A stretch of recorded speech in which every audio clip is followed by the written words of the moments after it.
A paz do Senhor, sou o pastor J.C. Silva, com um foco na lição sobre a relevância e importância da doutrina pentecostal para manter a igreja viva, corrigindo erros doutrinários sobre o batismo com ou no Espírito Santo, expondo o verdadeiro ensino bíblico sobre a doutrina pentecostal para assegurar a identidade pentecostal da igreja.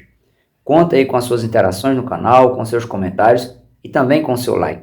Seu engajamento é muito importante, pois ressalta a relevância do conteúdo desse vídeo e o impulsiona a ser sugerido a muitas outras pessoas. Compartilhe o vídeo nas suas redes sociais, confira aí se você continua inscrito no canal. Se inscreva ou reinscreva, acione o sininho para você receber as notificações sempre que eu fizer uma nova postagem. Eu estou em oração diária por sua vida e conto com as suas orações. O textual da lição bíblica de hoje está em Atos capítulo 2, versículo 4, que diz: "E todos foram cheios do Espírito Santo e começaram a falar em outras línguas, conforme o Espírito lhes concedia que falassem." Na verdade, aplicado ao pastor Josué Gouveia, ele frisa que cada membro do corpo de Cristo necessita buscar sempre ser cheio do Espírito Santo para cumprir a missão que o Senhor nos entregou e um viver que agrada a Deus. O texto de referência está em Atos capítulo 2, versículos 1 a 4, que é o principal relato bíblico e a base inicial aí sobre o episódio que caracteriza o falar em línguas estranhas sem a ser aprendido por algum meio humano, como sendo a evidência física inicial perceptível do batismo com o Espírito Santo. Apesar de ser contestada por alguns segmentos religiosos, a doutrina sobre o episódio pentecostal é amplamente comprovada no contexto bíblico geral, tanto no que se refere à promessa do derramamento do Espírito Santo, quanto ao cumprimento dela, sua consolidação, sua continuidade na igreja primitiva e ao longo da história da igreja cristã. Essa consistente solidez bíblica e também histórica dão a base necessária para se acreditar na atualidade do batismo com o Espírito Santo, com a evidência inicial de falar em línguas estranhas, como também para se acreditar na atualidade dos dons espirituais e ministeriais como ferramentas capacitadoras dadas por Deus à igreja no caminho da santificação, do fervor na mordomia cristã e da sustentabilidade da fé. O termo Pentecoste ele é um adjetivo que denota quinquagésimo, sendo aí utilizado no contexto bíblico para designar o 50º dia após a Páscoa judaica, contados a partir do segundo dia de início da festa da Páscoa. A descrição de festa do Pentecostes é usada para substituir o nome Festa das Semanas, Festa das Colheitas ou Festa das Primícias, que era realizada em obediência à instrução divina e em comemoração às primeiras colheitas. No dia de Pentecostes, registrado em Atos capítulo 2, foi a primeira provisão divina dada à igreja cristã para condicionar a igreja a se nutrir, a se revestir espiritualmente no enfrentamento dos embates iniciais para a estruturação da fé cristã e de organização da igreja como corpo de Cristo na terra. Da mesma forma como ocorre no preparo do solo, na semeadura, germinação, desenvolvimento e frutificação de uma semente, o projeto divino envolvendo o derramamento do Espírito Santo, prometido por Deus no Antigo Testamento, prometido por Jesus em Lucas e em Atos, os discípulos, eles prepararam o solo dos corações e receberam a semente do Evangelho anunciada por Jesus. E Deus fez o que o ser humano não consegue fazer, desencadeou o processo de germinação, desenvolvimento e frutificação espiritual que foi colhido, visto e desfrutado pelos discípulos sob o olhar atônito da sociedade em Jerusalém e ao longo da história da igreja, que continua vivendo de forma abundante essa experiência pentecostal. Cumprir o que promete é uma característica intrínseca de Deus, que é 100% fiel, justo, íntegro e verdadeiro. Mesmo estando em ação, atuando ativamente desde a obra criacional, ao longo do Antigo Testamento e na humanização do Messias no Novo Testamento, a manifestação do Espírito Santo na forma, intensidade e abrangência, como ocorreu em Atos 2 e também na igreja primitiva, foi algo sem precedentes. O apóstolo Paulo ele deixa a entender que o ministério do Espírito Santo é em maior glória do que tudo o que ocorreu no passado. O ministério do Espírito Santo é o consolo que a humanidade precisava e também precisa para ser conduzida à presença abençoadora de Deus e habilitado a persistir na fé de forma saudável e sustentável. O Espírito Santo derramado na forma, na intensidade e abrangência, como ocorreu em Atos 2, foi o cumprimento literal das profecias e da promessa de Jesus aos seus servos e suas servas, submissos, obedientes às suas instruções. Ao receberem as instruções para ficarem na cidade de Jerusalém, com a garantia de que se cumpriria a promessa e obedientemente atenderem, perseverando na oração, na comunhão e na unidade em torno da doutrina apostólica, os discípulos e discípulas de Cristo experimentaram algo extraordinariamente único, pois nunca mais ocorreu como da primeira vez, momento que literalmente foram vistas línguas repartidas como que de fogo, as quais pousaram sobre eles e elas. Considerando que Jesus ele morreu momento antes de iniciar o dia da Páscoa, que ele ficou 3 dias sepultado e que ao ressuscitar foi visto por um espaço aí de 40 dias, e que os 50 dias do 50º dia da festa das semanas era contado a partir do 2º dia da Páscoa judaica, somam-se aí 42 dias desde o início da contagem dos 50 dias até a ascensão de Jesus. O que equivale a dizer que, após a ascensão de Jesus, os discípulos esperaram apenas 8 dias para experimentarem o derramamento do Espírito Santo. O número 8 é muito importante dentro do contexto bíblico, pois é símbolo da nova aliança em Cristo, é símbolo de um novo começo.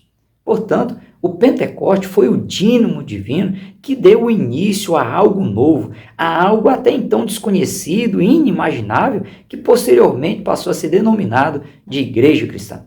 Portanto, o derramamento do Espírito Santo era tudo o que a Igreja Cristã precisava para nascer, para crescer e se desenvolver com poder e autoridade, ao ponto de as portas do inferno não prevalecerem contra a Igreja e ser acessível a todos. O resultado do derramamento do Espírito Santo, ele vai além do falar em línguas estranhas, em línguas desconhecidas e nunca estudadas. É abrangente, envolve todos os momentos bons e adversos da jornada cristã, pois reveste o cristão com poder e autoridade diferenciado, gera edificação espiritual, dá maior dinamismo, poder, ousadia e intrepidez aí na proclamação do genuíno evangelho e no combate às hostes espirituais da maldade. Condiciona o cristão a ser e permanecer resiliente em oração e intercessão, capacita o cristão a se dedicar, a se empenhar no serviço prestado no reino de Deus, habilita os cristãos a ajudarem uns aos outros de forma mútua e resiliente. Parafraseando o que diz o bispo Euídice do Carmo, pode-se afirmar que as mais importantes informações que o ser humano precisa ter é que o Espírito Santo, que o ser envolvido pelo derramamento do Espírito Santo é algo disponível a todos e que somente o Espírito Santo pode garantir sucesso espiritual e ministerial de uma pessoa. A identidade pentecostal da igreja ela precisa ser defendida e mantida de acordo com o padrão bíblico. Do contrário, se a igreja da atualidade ela perder, desprezar, banalizar ou desvalorizar as características pentecostais evidenciadas na igreja primitiva, se desvirtuará, perderá o seu poder e a sua autoridade para combater e vencer as hostes espirituais da maldade nas regiões celestiais. O batismo com o Espírito Santo é a primeira característica evidente de que uma pessoa ou uma igreja seja pentecostal. Me permite esclarecer aqui uma controvérsia. Batismo com ou no Espírito Santo e selo da promessa são duas coisas totalmente distintas. O selo da promessa, ou como também é conhecido, o selo do Espírito Santo, é a garantia de propriedade divina sobre a vida do cristão. O selo da promessa, a pessoa ela recebe no momento da conversão genuína a Cristo. Ou seja, quando a pessoa ela aceita Jesus como seu único e suficiente Salvador, de forma genuína, ela é selada, ela passa a ser propriedade exclusiva de Deus. Já o batismo com ou no Espírito Santo trata-se de um revestimento espiritual altamente necessário na jornada cristã. O batismo com ou no Espírito Santo trata-se de uma ação capacitadora de Deus na vida do cristão para o cristão servir e de forma autêntica testemunhar de Cristo a outras pessoas. O batismo com ou no Espírito Santo, ele pode ocorrer antes ou depois da manifestação pública da fé em Cristo, como foi o caso lá na casa e na família de Cornélio. Tanto o selo da promessa o selo do Espírito Santo e o batismo com ou no Espírito Santo são ações distintas de outras ações operadas pelo Espírito Santo, tais como regeneração e transformação da pessoa em um cristão autêntico, santificação, unidade no corpo de Cristo, também denominado de batismo no corpo de Cristo, testemunho interior do cristão de que ele é de fato e de direito filho ou filha de Deus, intercessão diante de Deus quando o cristão está impossibilitado, ou seja, incapaz de interceder por si mesmo, concessão de dons espirituais distintos para missões especiais. A confissão de fé assembleiana, mais conhecida como credo assembleiano, traz em um de seus itens a seguinte declaração: cremos no batismo bíblico com o Espírito Santo, que nos é dado por Deus mediante a intercessão de Cristo, com a evidência inicial de falar em outras línguas conforme a sua vontade. Tratando-se, portanto, do que João Batista afirmou dizendo: eu não o conhecia, mas o que me mandou a batizar com água, esse me disse: sobre aquele que vires descer o Espírito e sobre ele repousar, esse é o que batiza com o Espírito Santo. O ato de falar em línguas estranhas, conforme descrito em Atos capítulo 2, é uma ação exclusiva do Espírito Santo na vida do cristão que o capacita a pronunciar palavras em uma língua nunca antes estudada, também conhecida como a língua dos anjos.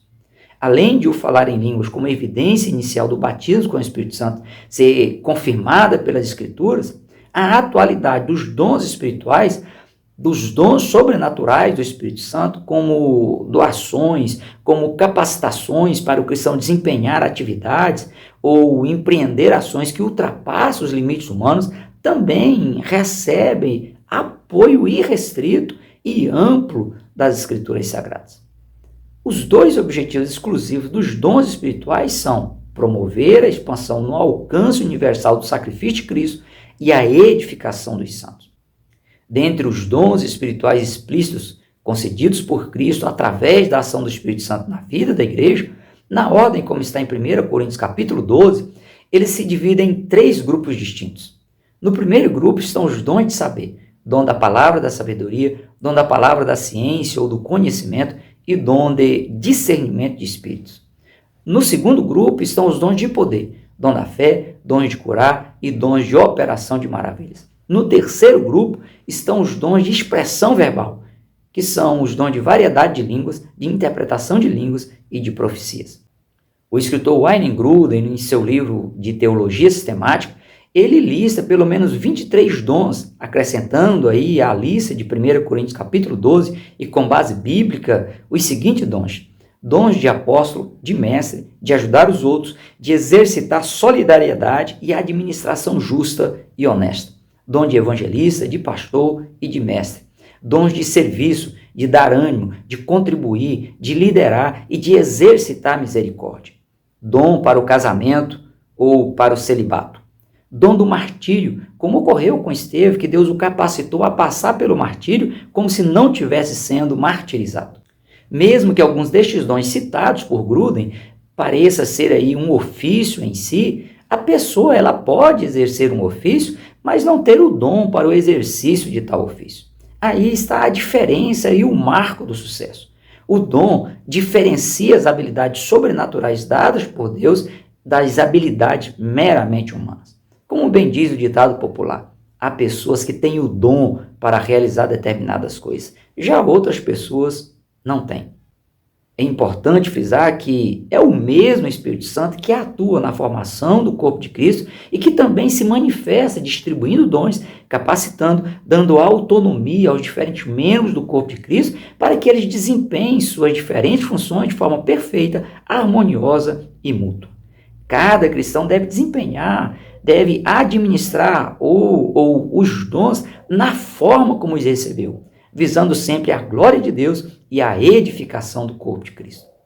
Dada a importância do mover sobrenatural de Deus manifestado, concedendo os dons espirituais e o batismo com o Espírito Santo na igreja primitiva, em sua apresentação ao mundo, na sua formação, estruturação e consolidação, chega a ser insano alguém imaginar que essa importância tenha diminuído ou cessado, pois as guerras espirituais elas continuam intensas, mesmo porque O inimigo, ele sabe que lhe resta pouco tempo para matar, roubar e destruir.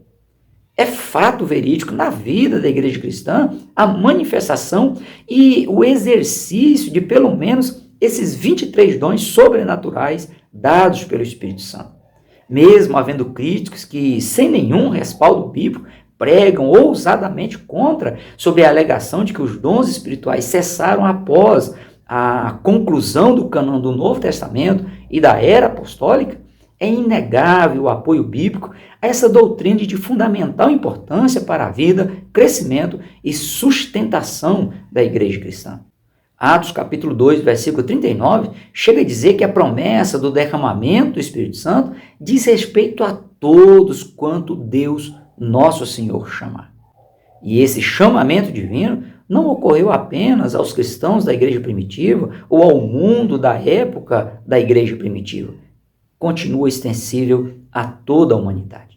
É por meio da ação sobrenatural do Espírito Santo e da manifestação dos diferentes dons espirituais que Deus ele continua chamando os pecadores ao arrependimento, à conversão genuína a Cristo e revestindo seus servos e suas servas de poder e autoridade especial.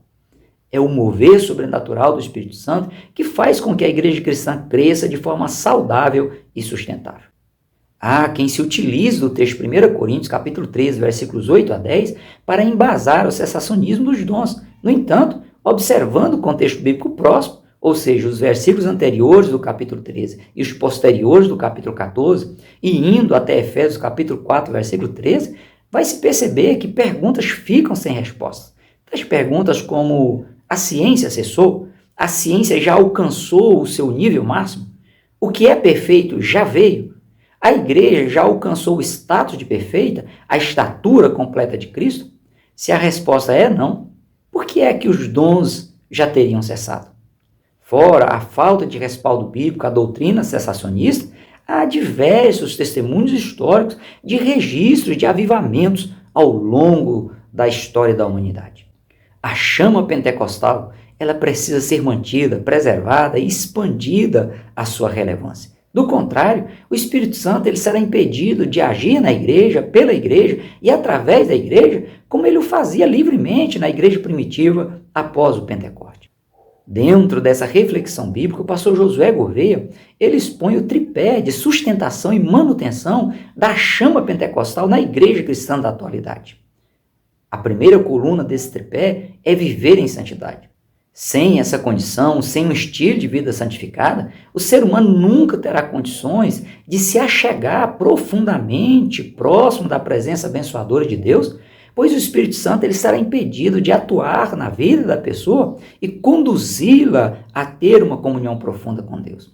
Além disso, a ausência de vida santificada leva a pessoa a evoluir e se aprofundar na pecaminosidade. Na contramão disso, a igreja, e quem é igreja, quem é templo e habitação do Espírito Santo, deve evoluir rumo à santificação, pois quem é verdadeiramente separado para Deus, além de experimentar uma nova vida em Cristo, deve viver uma vida de total santificação, oferecendo seus membros a Deus e nunca ao pecado, evidenciando que o Espírito Santo é de fato quem controla as suas ações e também as suas não ações, e que o pecado perdeu totalmente o domínio sobre a sua vida. A doutrina da santificação é um dos pilares fundamentais da teologia genuinamente cristã. É a santificação que condiciona o cristão a um viver ético, de moral ilibada, resultado dos servos e servas de Deus serem o sal da terra e luz desse mundo corrompido e perverso. A segunda coluna do tripé de sustentação e manutenção da chama pentecostal na igreja cristã da atualidade é que viver no Espírito, viver sob o domínio do Espírito Santo, sob a direção do Espírito Santo, deve ser buscado de forma intensa, contínua e resiliente, pois a natureza humana tendente ao pecado, ela trava uma batalha cruel, uma batalha insana para induzir a pessoa a se envolver com atividades, com coisas ou com pessoas que desagradam a Deus, que contribuem de uma forma ou de outra para afastar a pessoa do centro da vontade diretiva de Deus e ter a sua comunhão destruída. O texto bíblico ele é enfático em dizer: aquele que não nascer de novo não pode ver o reino de Deus. Que diremos, pois? Permaneceremos no pecado para que a graça seja mais abundante? De modo nenhum. Nós que estamos mortos para o pecado, como viveremos ainda nele? Assim que, se alguém está em Cristo, nova criatura é. As coisas velhas já passaram, eis que tudo se fez novo. Viver no Espírito condiciona o cristão a um relacionamento espiritual consistente, sólido e perseverante com Deus. E para que isso seja possível, é preciso ter o Espírito Santo em si, é preciso se deixar ser guiado pelo Espírito Santo, é preciso ser cheio do Espírito Santo. Diferente da embriaguez alcoólica que deixa a pessoa fora de si, inconsciente, sem o controle de suas ações, de suas emoções e vontades, fazendo com que a pessoa pratique coisas vergonhosas, abomináveis e imorais, estar e se manter cheio do Espírito Santo produz controle e domínio próprio, força espiritual, alegria racional e permanente, sanidade, temperança, mansidão, desejos limpos, ordeiros e honestos, repúdio ao mal, consciência e equilíbrio quanto ao que é correto, pura inclinação acentuada em se fazer a vontade de Deus. Contra essas coisas, diz o apóstolo Paulo, inexiste lei. A terceira e igualmente importante coluna do tripé de sustentação e manutenção da chama pentecostal na igreja cristã da atualidade é viver praticando ações que engrandecem o reino de Deus, que valorizam a vida humana e refletem o amor incondicional de Deus como um reflexo natural e inevitável da transformação provocada pelo Evangelho de Cristo, que cura e liberta o mais vil pecador, o condicionando a servir ao Deus vivo, integral e genuinamente. Ressalta o pastor Josué Gouveia em seus comentários que o ato de servir a Deus é demonstrado enquanto o cristão serve aos seus irmãos com o objetivo de edificar a igreja e glorificar a Deus. Para o pastor e escritor Marcos Santana, o serviço cristão é oportunidade para o discípulo de Cristo expressar gratidão a Deus pela obra divina da redenção, bem como expressar reconhecimento quanto à soberania de Deus sobre a sua própria vida. Lembre-se de que todos os que creem em Cristo podem ser revestidos pelo Espírito Santo de Deus, serem batizados com o Espírito Santo e capacitados a servir com excelência ao Senhor. Se esforce ao máximo na oração, na leitura bíblica, no jejum e no seu culto ao Senhor para se fortalecer e conseguir alcançar e manter intacta a identidade pentecostal de acordo com o padrão bíblico. Viva em santidade, se permita ser guiado pelo Espírito de Deus, se mantenha em ação, integrado no corpo de Cristo, contribuindo ativa e proativamente para a expansão do reino de Deus na terra, pois isso é de fundamental importância. Seja um servo, uma serva vigilante, mantenha os lombos cingidos e as candeias acesas, denote prontidão e diligência no seu ato de servir com excelência a Deus e ao seu reino. Nunca permita que as rotinas intensas da agitação diária te impeçam de servir e cultuar o Senhor com alegria, voluntariedade, desprendimento e proatividade. Mantenha a chama pentecostal acesa, zele e se mantenha na sã e reta doutrina. Nunca permita que os modismos, que as visões e as preferências humanas se coloquem acima dos princípios sagrados. Se você ainda não é, deseje intensamente e ore para ser batizado com o Espírito Santo, bem como motive outras pessoas à sua volta a fazer o mesmo. Por hoje nós ficamos por aqui. Até o próximo encontro, se Deus quiser. Prossiga na paz do Senhor.